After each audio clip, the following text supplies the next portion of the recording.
The plate of seafood that arrives at your table does not tell a story of its own. It is clean, simple, and satisfying, but behind that meal lies a world of profound danger, of men who wager their lives against the fury of the ocean. The fishing industry is one of the oldest professions, a direct line back to our most basic instincts for survival. It is also, by a significant margin, the deadliest. In the vast untamed waters of North America, there are specific grounds where this danger is amplified to an almost unimaginable degree.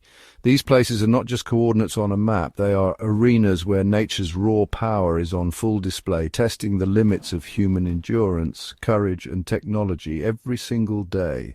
The price for failure is absolute. These fishing grounds are critical to our way of life. They are the source of hundreds of millions of pounds of seafood that feed nations and support economies from the Gulf Coast to the Alaskan wilderness. Entire towns and communities have been built on the promise of a good catch, their fortunes rising and falling with the tides and the abundance of the sea. Generations of men have passed down the trade, a legacy of hard work, salty air, and the constant unspoken understanding of risk. To understand these places is to understand a fundamental part of the American and Canadian spirit, a relentless drive to wrest a living from an environment that is, at its core, completely indifferent to human survival. The danger is not an abstract concept here, it is a tangible, ever-present reality. It is the sting of freezing spray that can encase a boat in tons of ice, threatening to capsize it in minutes. It is the disorienting fog that can hide a rogue wave or a colossal oil rig until it is too late.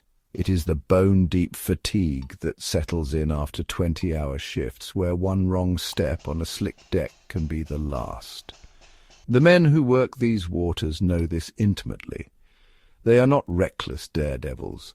They are calculated risk-takers, professionals who have learned to read the moods of the sea and respect its immense power, even as they challenge it for their livelihood. This essay will explore 5 of North America's deadliest fishing grounds. We will journey from the hurricane-prone Gulf of Mexico to the treacherous Columbia River Bar, and north to the icy hellscapes of the Aleutian Islands and the Bering Sea. We will also visit the legendary Grand Banks, where fog and colliding currents have claimed ships for centuries. In each location we will examine the specific combination of weather, geography, and grueling labor that makes them so lethal. We will also look at why, despite the overwhelming odds, fishermen continue to return, season after season, to pull life from these unforgiving waters. Out here every day is a test of skill and nerve. The men rise before dawn, their faces weathered by salt and wind, their hands calloused from years of hauling nets and lines. They work in a world where a single mistake can mean disaster, where a tangled net, a snapped cable, or a sudden squall can turn routine into catastrophe. They rely on each other, communicating with shouts and gestures over the roar of the sea, each man knowing his role, each movement honed by necessity. The techniques they use are born of hard experience, setting lines in the dark, reading the sky for signs of a coming storm, feeling the subtle shift in the boat's motion that signals danger beneath the waves. Meals are snatched in brief moments of calm, sleep comes in short, uneasy bursts, and the cold is a constant companion. Yet for all the hardship there is a sense of pride, a brotherhood forged in adversity, a deep respect for the ocean and for the men who dare to make their living upon it. It is a story of immense sacrifice, but also one of profound reward. The Gulf of Mexico stretches out in a vast, seemingly tranquil expanse, its surface often painted with the soft colors of sunrise. Yet this calm is a mask, concealing a world where danger is always lurking just beneath the waves. Beneath the warm, placid surface, the Gulf is a crucible of unpredictable forces. The water can turn from glassy smooth to violently churning in a matter of hours, and the sky can darken with little warning. This region is the heart of America's deep-water shrimp fishery, a vital economic engine that hauls in hundreds of thousands of tons of seafood each year. The docks are alive with the clatter of machinery, the shouts of deckhands, and the constant motion of unloading the day's catch. The bounty of shrimp, oysters and fish sustains tens of thousands of families across Texas, Louisiana, and Mississippi, fueling entire communities and generations of fishermen. The work is relentless, driven by the insatiable demand for fresh seafood. Crews prepare their vessels before dawn, checking every winch, cable and net, knowing that a single equipment failure miles from shore can spell disaster. Out at sea, the rhythm of the trawl nets dominates life. Heavy steel doors, called otter boards, are lowered into the depths, spreading the nets wide. Winches groan under the strain as the nets are hauled back, often weighed down with hundreds of pounds of writhing shrimp and bycatch. But the greatest threat is the weather. The Gulf is infamous for its explosive storms. Here, Hurricane Alley lives up to its name, with tropical systems forming and intensifying at a terrifying pace. When a storm erupts, the sea transforms into a maelstrom. Waves can tower over 30 feet, and winds lash the decks with the force of a freight train. Lightning forks across the sky, and rain falls in blinding sheets, reducing visibility to nothing. Even the sturdiest fishing boat is dwarfed by the fury of a Category 4 hurricane. Hulls creak and groan, and every loose object becomes a potential hazard. The crew must secure every hatch, lash down gear, and don survival suits, thick insulated gear designed to keep a man afloat and alive if he's swept overboard. Evacuation is not always possible. Sometimes the only option is to ride out the storm, huddled in the wheelhouse, eyes glued to radar and GPS, praying the anchor holds and the bilge pumps keep up with the relentless onslaught of water. When the storms pass, the Gulf offers no respite. The heat and humidity are punishing, with temperatures soaring above 100 degrees. Fishermen endure 16 to 18-hour shifts, sweat soaking through their clothes, salt stinging their eyes, and hands blistered from hauling lines. Heatstroke and dehydration are constant threats, and exhaustion can dull the senses at the worst possible moment.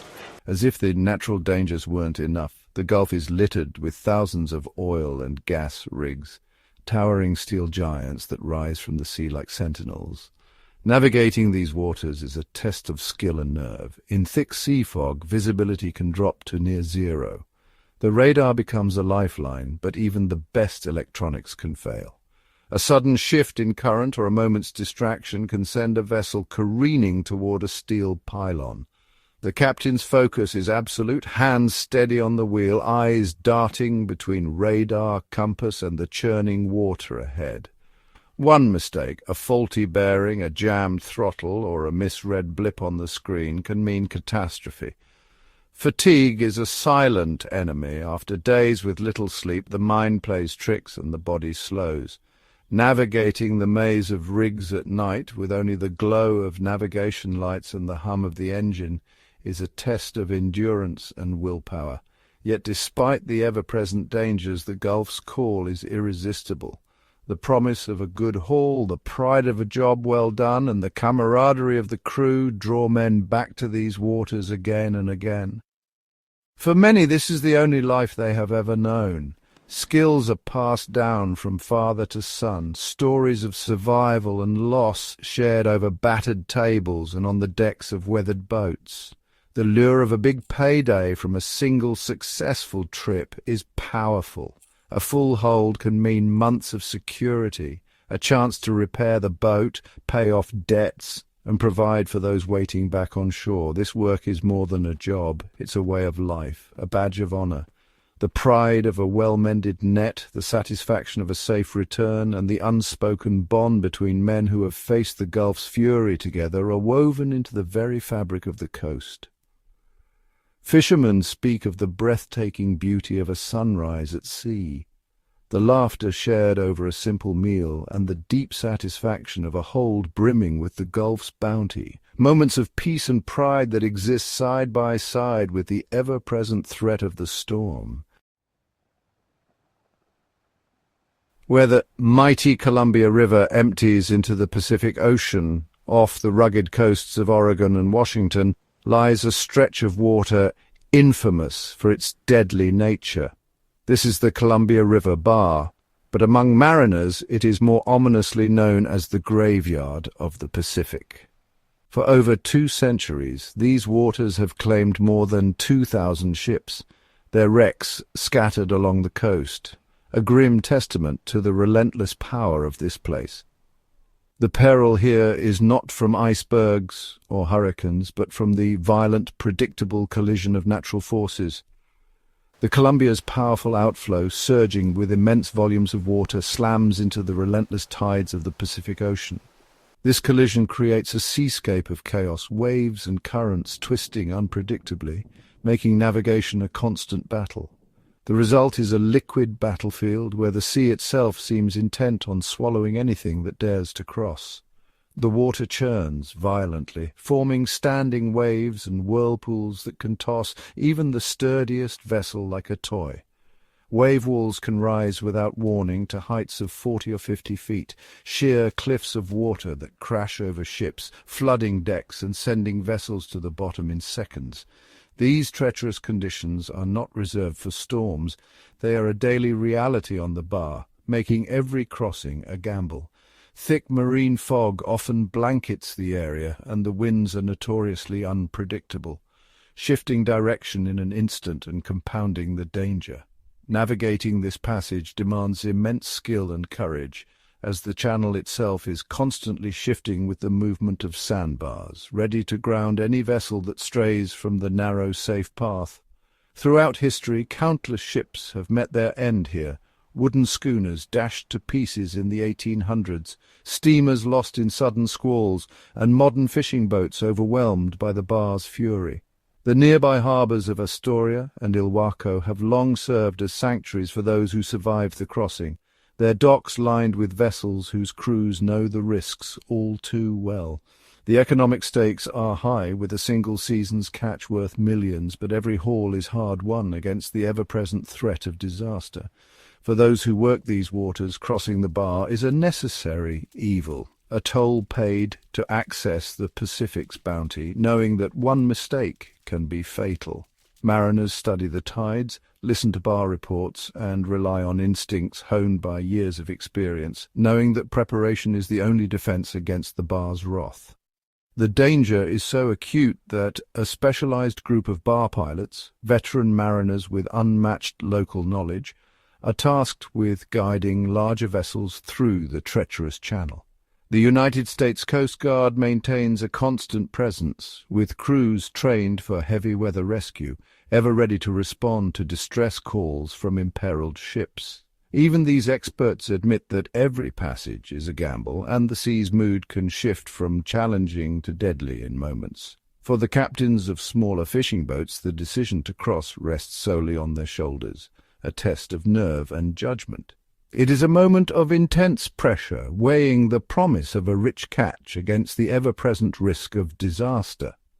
The graveyard of the Pacific remains a place of awe and fear, demanding respect from all who challenge its waters, a reminder that here the ocean always has the final say.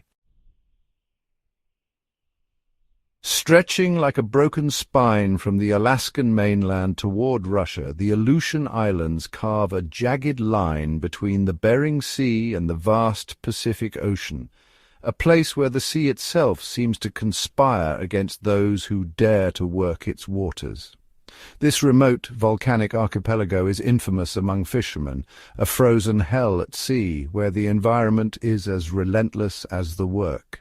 Here the islands are a battleground for weather systems, where the frigid, dense Arctic air slams into the warmer, moisture-laden Pacific, spawning storms that seem to materialize out of nowhere.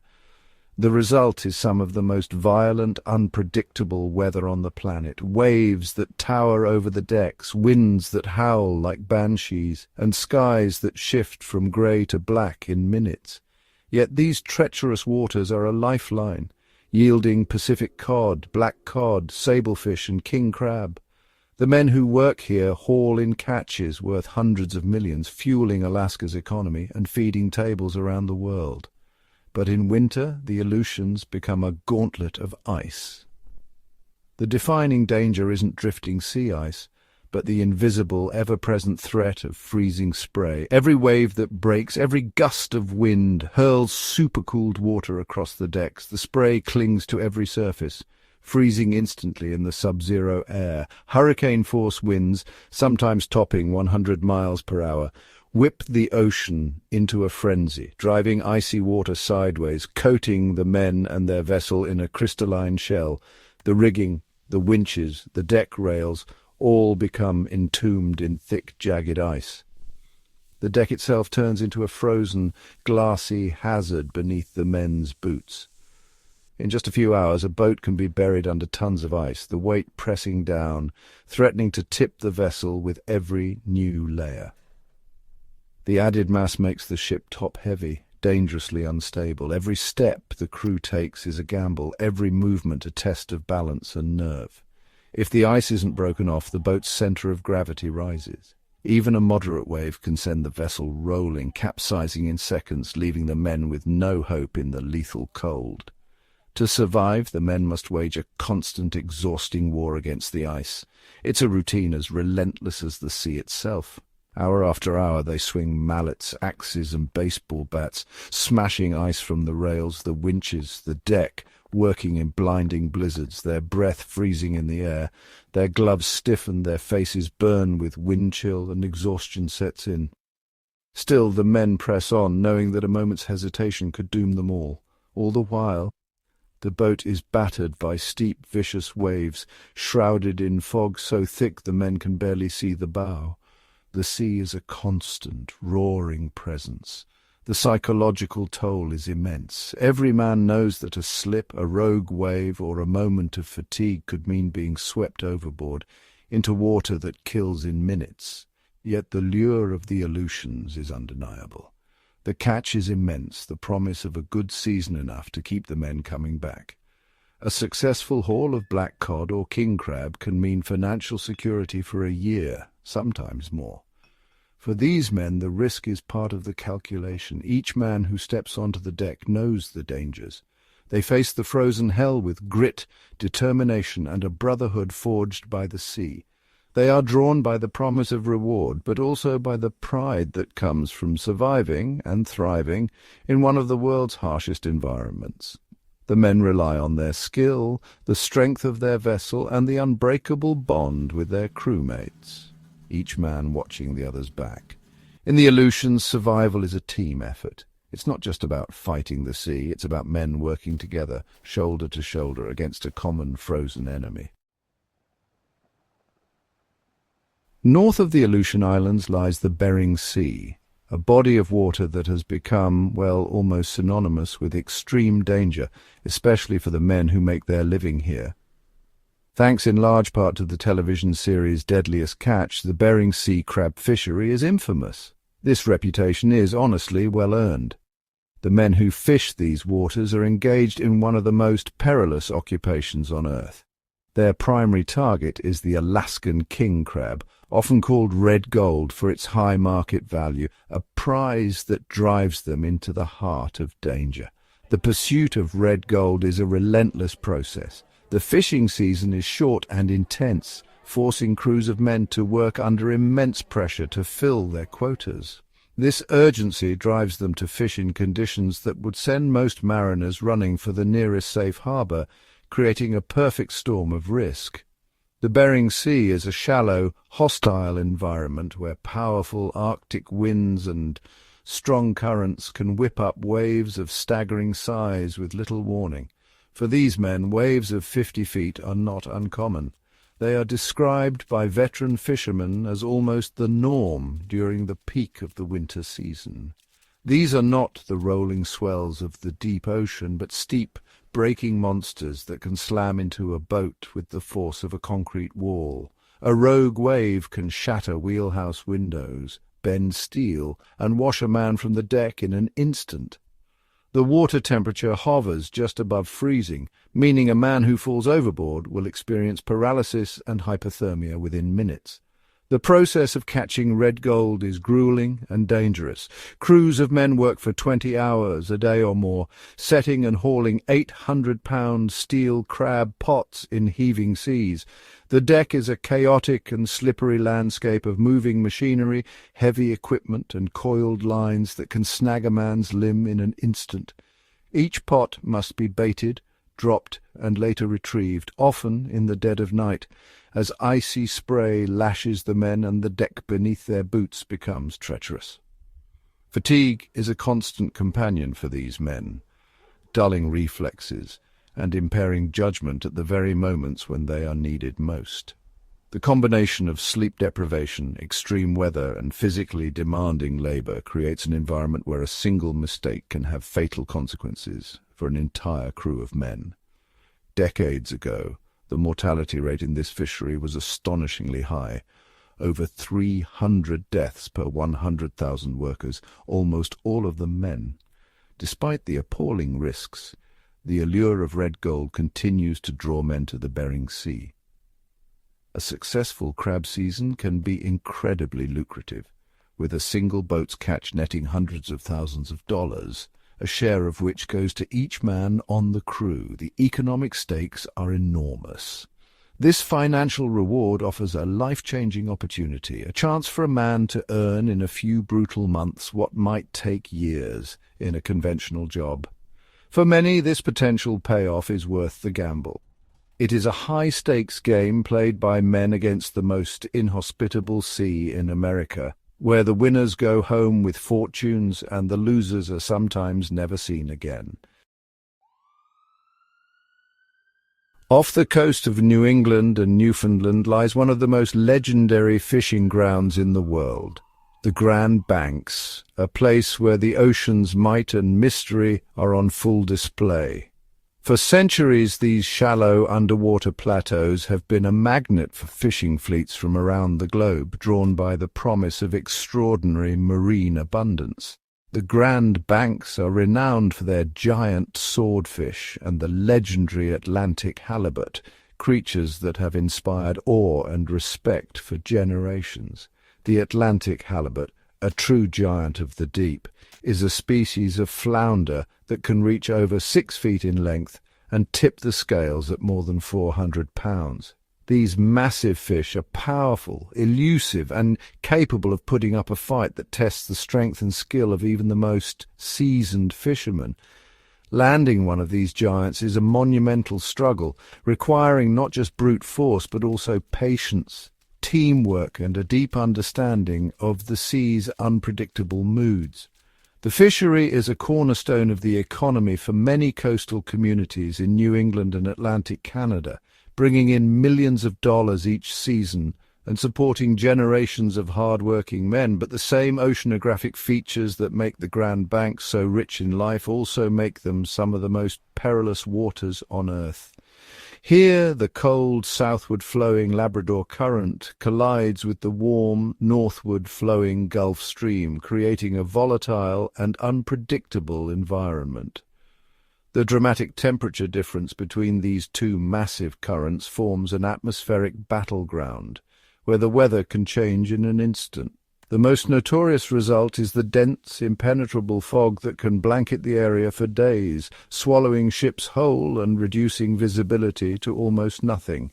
This sea smoke transforms the busy fishing grounds into a treacherous maze, where the risk of collision is ever present and every movement demands vigilance and courage.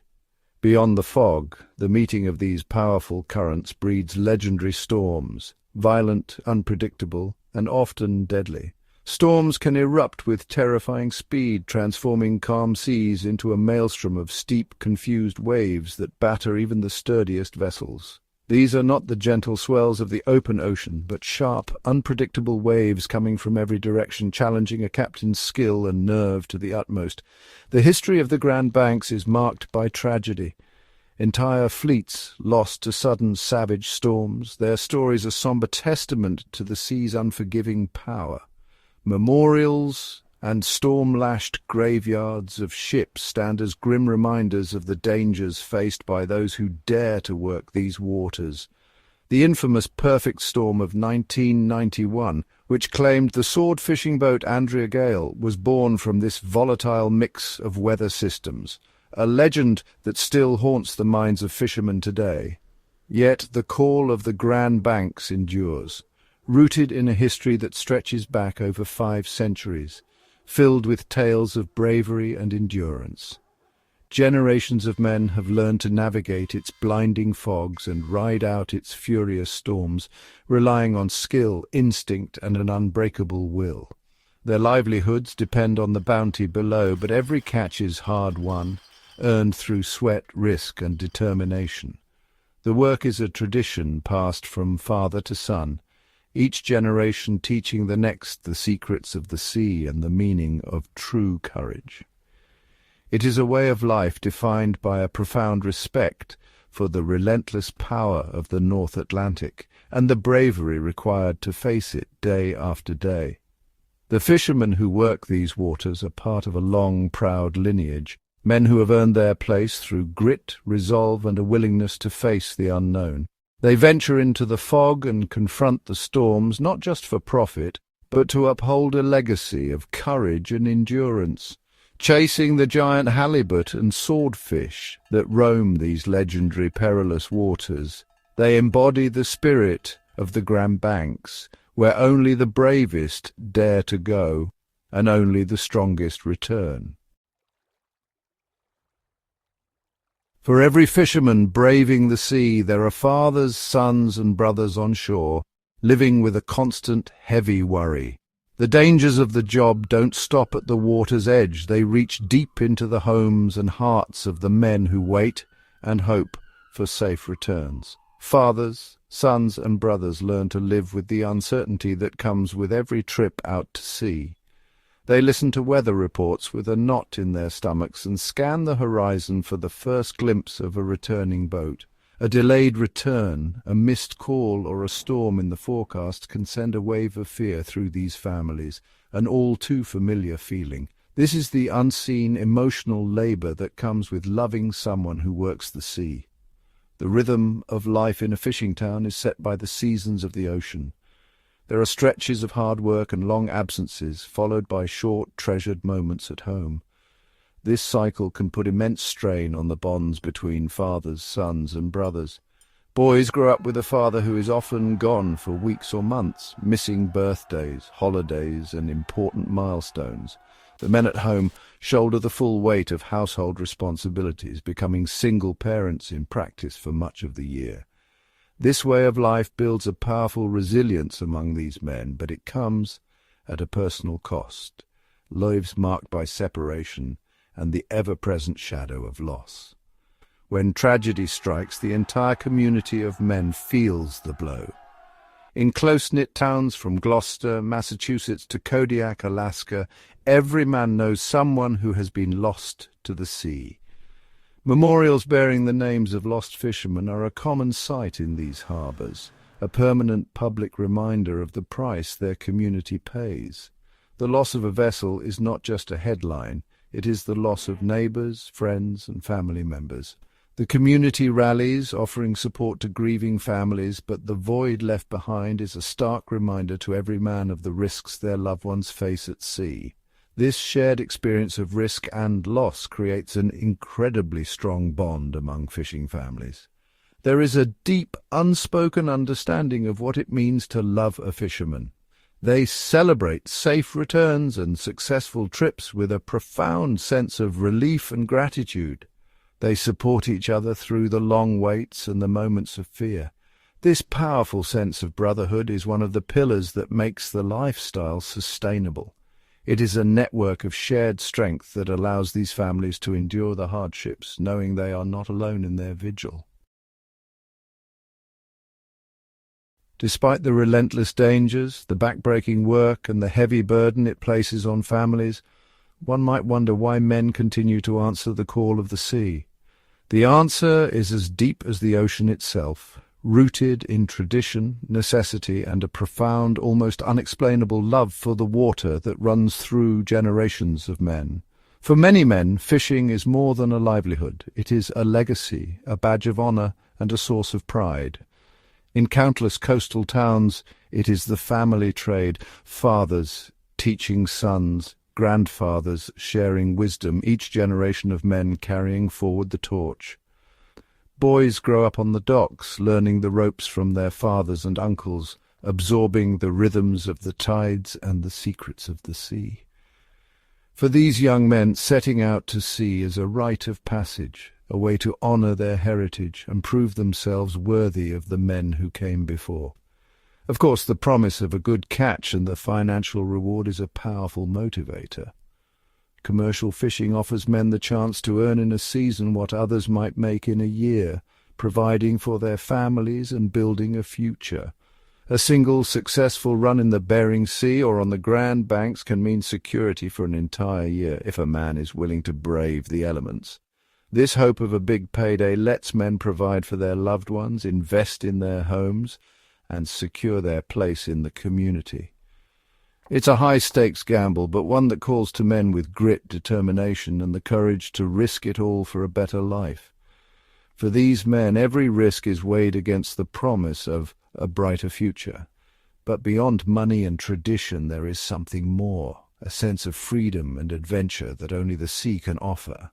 Out here, men are their own masters, answering only to the ocean and to themselves. Far from the routine of ordinary jobs, they live for the thrill, the challenge, and the raw, unfiltered experience of life at sea.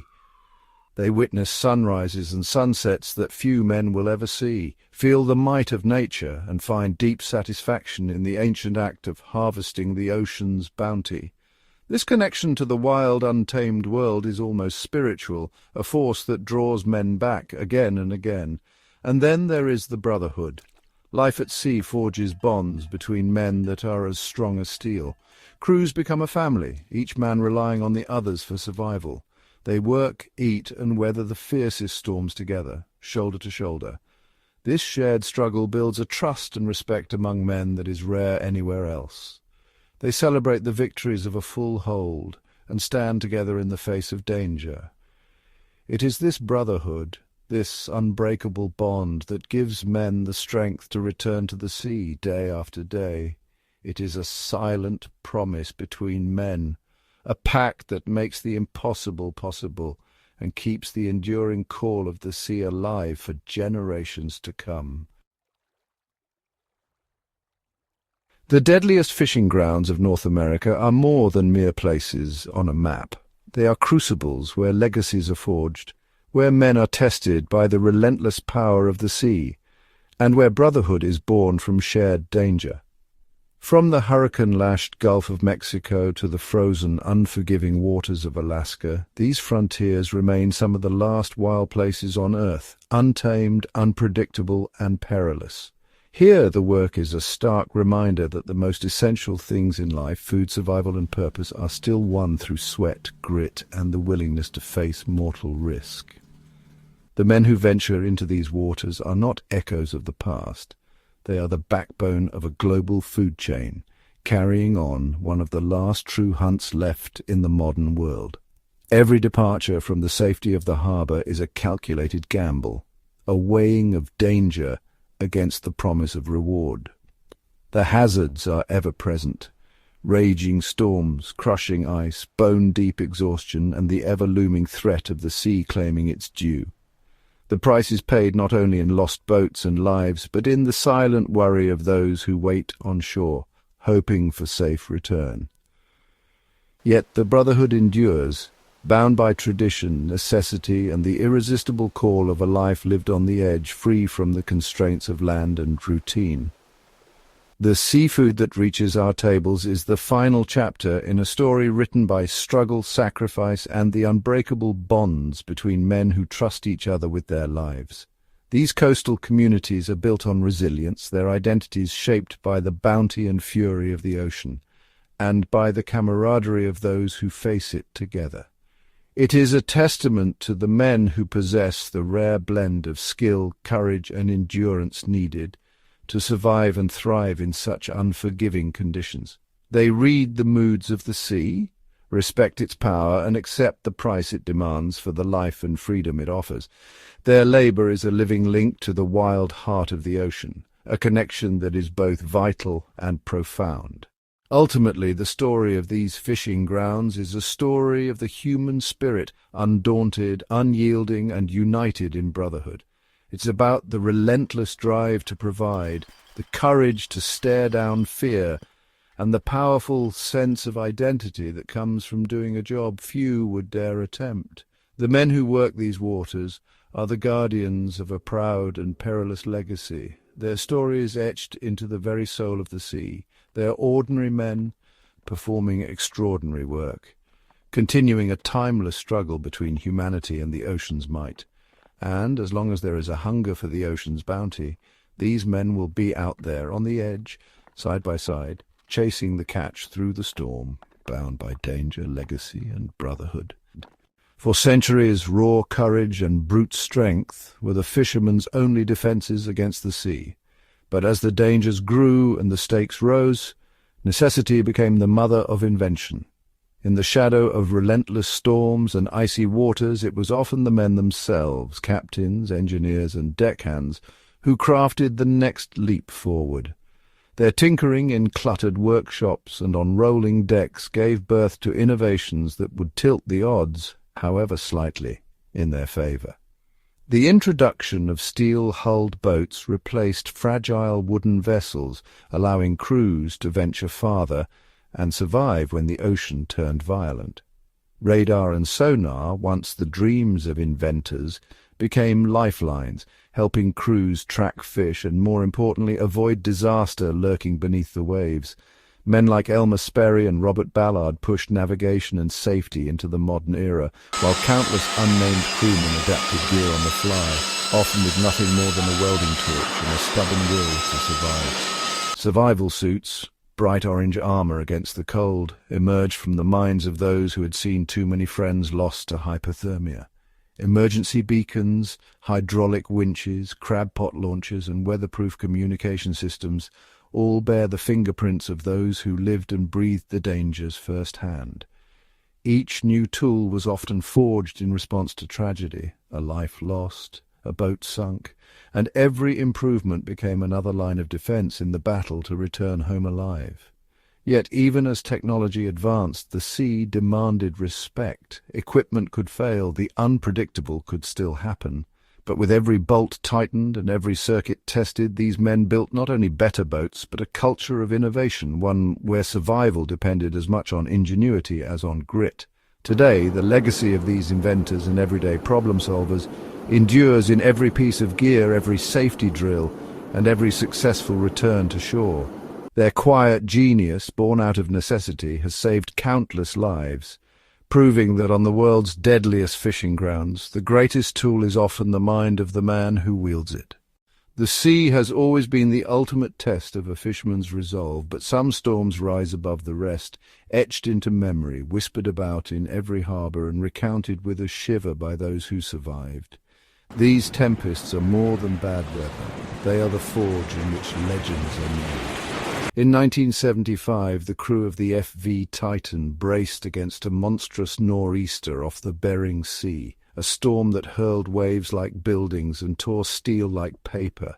Decks vanished beneath walls of green water. Men lashed themselves to railings, fighting to keep the bow pointed into chaos. Radios crackled with mayday calls, voices breaking as one boat after another vanished from the radar. When daylight finally broke, only battered survivors remained, clinging to the battered remnants of their vessel, eyes hollow but alive. The infamous Halloween storm of 1991, later immortalized as the Perfect Storm, was another trial by fury. Crews reported rogue waves towering over 100 feet, winds that screamed like banshees, and hail that shredded canvas and skin. One fisherman, his hands raw and bleeding, recalled, "It felt like the ocean was trying to swallow us whole. Every second we thought the next wave would be our last." In the graveyard of the Pacific, the 2007 Black Gale struck fast and hard. Ice sealed decks and rigging in minutes. With visibility near zero, men worked blind, hacking at frozen lines, knowing that a single slip meant being lost to the sea forever. The gale claimed 3 boats that night, But from the survivors came stories of impossible endurance, men who refused to let each other go even as the sea tore at their hands. Every legendary storm leaves its mark, not only in the battered hulls and lost gear, but in the hearts of those who return. These accounts are more than cautionary tales. They are reminders that even with every innovation, the sea remains untamable. And for those who go back, year after year, the memory of these tempests is both a warning and a badge of honor, a testament to the courage forged in the heart of the storm. Even in the face of relentless storms and unforgiving seas, there is a force stronger than fear, a brotherhood forged by shared hardship and unwavering trust. Among fishermen, camaraderie is more than friendship. It's a lifeline woven from laughter, tradition, and countless small acts of loyalty. On the deck, where exhaustion blurs the hours and danger is a constant companion, rituals bind the crew together. Before the first net is cast, hands gather around a battered coffee thermos, pouring out not just warmth but stories, tales of near misses, legendary catches, and the ones that got away. There's a superstition that whistling tempts the wind, so jokes are whispered and laughter is stifled when the skies grow dark. But spirits are never broken. Each boat has its own rites. Some crews share a silent handshake before heading into rough waters, a wordless promise to watch each other's backs. Others carry lucky tokens, a faded photograph tucked into a jacket, a carved wooden fish hanging from the wheelhouse, or a coin slipped beneath a boot for safe passage.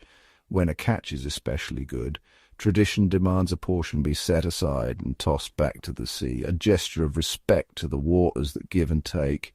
Anecdotes abound, like the time old Pete, the grizzled deck boss, initiated a rookie by sending him for prop wash, a non-existent tool, just to break the ice and share a laugh when nerves ran high.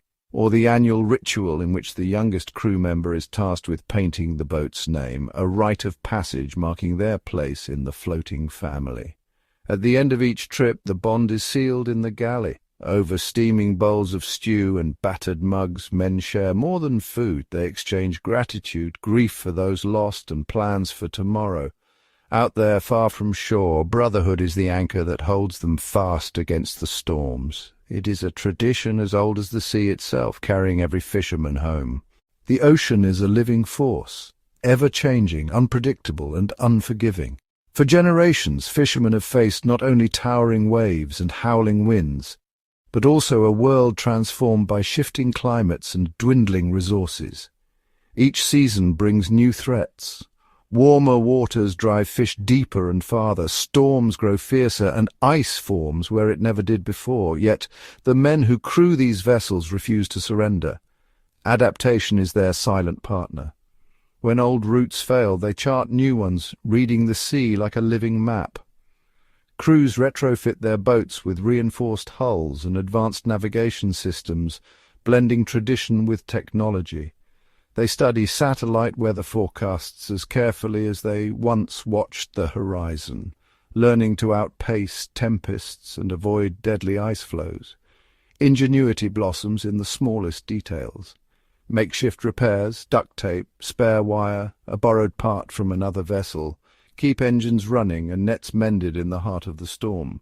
When fish stocks shift, so do their tactics, switching bait, experimenting with new gear, and sometimes inventing their own. But it's not just about survival. These men are stewards too. Many work together to protect spawning grounds, follow strict quotas, and design gear that spares young fish and endangered species. They know the future depends on respect for the sea's limits, and on passing down hard-won knowledge to the next generation. In the face of climate change and an uncertain tomorrow, the resilience and resourcefulness of fishermen shine brighter than ever. Against the relentless challenges of the natural world, they answer with courage, creativity, and a determination to endure, proving that the greatest tool on any boat is the mind of the man who sails it. Some catches are legendary not just for their value, but for the peril they demand. In the high latitudes, men chase king crab and black cod through icy maelstroms, where a single misstep on a slick deck can mean disaster. These are the most dangerous catches on the planet, and only the most skilled dare pursue them. Every movement is calculated, every breath measured against the roar of the sea. Setting and hauling heavy steel pots requires brute strength and flawless timing. One wrong move, and a 700-pound pot can crush bone or sweep a man overboard. It's a dance with death, where teamwork and trust are the only lifelines. The men who face these risks are masters of their craft. They read the ocean's surface for hidden signs, judge the weight of a line by touch alone, and know how to free tangled gear in seconds, even with numb fingers and stinging cold. Their hands are calloused, their eyes always scanning for the next threat, a rogue wave, a swinging crane, or an unexpected tangle that could snare a man's arm. But skill alone isn't enough. It takes nerves of steel, quick reflexes, and the kind of mental toughness forged only by years at sea. These fishermen know the stakes each time they set out. They've seen what the ocean can do, and they respect its power. Yet they return again and again, drawn by the challenge, the camaraderie, and the knowledge that few can do what they do. The most dangerous catches are more than a test of strength. They are a test of will, courage, and the relentless drive to conquer the sea's most unforgiving bounty. For these men, it's not just a job. It's a calling, and only the boldest need apply. Long before GPS and steel-hulled boats, the first mariners ventured into these unforgiving waters, guided only by instinct, courage, and the stars. The history of fishing here is etched into the salt-stained journals of pioneers, men who braved the unknown in wooden dories and hand-built schooners, risking everything for a chance at fortune and survival. In the 19th century, rugged fishermen from Norway, Scotland, and the eastern seaboard of North America brought their skills and traditions to these remote coasts. They faced the same towering waves, ravenous winds, and icy spray that challenge crews today, but with far fewer protections. Stories abound of men rowing for hours through freezing fog, setting handlines for cod, or hauling nets heavy with salmon, all while battling hypothermia and exhaustion. Some names became legend. Ole Olsen, who charted new crab grounds off the Aleutians with nothing but a compass and a keen eye for tides. Patrick Maguire, who survived a winter shipwreck by fashioning a raft from broken spars and driftwood, keeping his crew alive until rescue. These pioneers built the first canneries, mapped hidden reefs, and taught new generations how to read the moods of the sea. Every risk they took carved a path for those who followed. Their ingenuity, rigging homemade gear, inventing new knots, and devising ways to preserve their hard-won catch, laid the foundation for today's industry. Their stories, passed down in harbourside taverns and family kitchens, remind us that the legacy of the most dangerous catch began with men whose grit and vision shaped the destiny of these waters. In every storm-weathered face, in every weather-beaten boat, the spirit of the first mariners endures, a testament to the courage, resilience, and brotherhood that still define the world's most perilous fishery. Beneath the crashing waves and clattering decks, there's a silent struggle that every mariner faces, a battle not with the sea, but within themselves. Days blur into endless grey as exhaustion, isolation, and the ever-present threat of disaster gnaw at even the toughest crew. For many men, the relentless pressure to perform, to provide, and to not show fear creates a weight that's heavier than any crab pot. In the cramped bunks below deck, doubts creep in during the long, sleepless nights. Memories of close calls, lost friends, and near misses replay in the mind, as haunting as the wind howling outside. Some find solace in routine, meticulously checking gear, fixing lines, repeating rituals that bring a sense of control amidst chaos. Others lean on dark humour, swapping tall tales and jabs to keep spirits afloat. Bonds forged in hardship become lifelines as crew members quietly watch out for each other, recognizing the signs of strain that only another fisherman would notice. But not all wounds are visible. The stigma around mental health runs deep in this world of stoic men, and too often pain is hidden behind a weathered grin or a gruff joke. Still, change is coming. More captains now encourage open conversations, and some boats carry counselors or offer satellite calls home, small but vital connections to life beyond the horizon. For every heroic rescue and daring catch, there are unseen acts of strength, a hand on a shoulder, a shared coffee at dawn, a wordless understanding that no man is truly alone out here. The greatest test is often not the storm outside, but the one within, and those who endure it prove that true courage is as much about vulnerability as it is about valor. Out here, survival is more than muscle and grit. It's a legacy carried forward on every tide.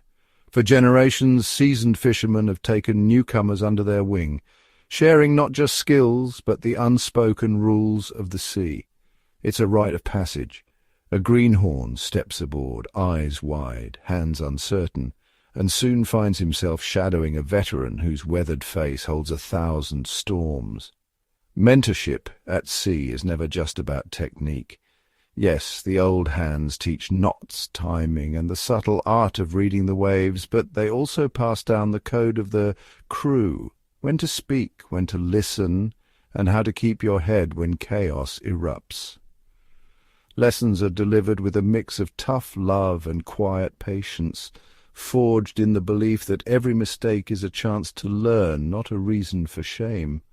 Stories flow over mugs of coffee and shared cigarettes, legends and warnings woven together in the dim light below deck. A gesture, a glance, a softly spoken warning can mean the difference between disaster and another day lived. For the newcomers, these bonds become anchors, reminders that skill is earned, trust is built, and respect is never given lightly. In this brotherhood, mentorship is a promise that no one faces the unknown alone. Each generation stands on the shoulders of those before, carrying forward hard-won wisdom, and in doing so ensuring the survival of both man and tradition. In the vast uncertainty of the open ocean, it's this passing of knowledge from calloused hands to eager ones that keeps hope afloat and the spirit of the sea alive.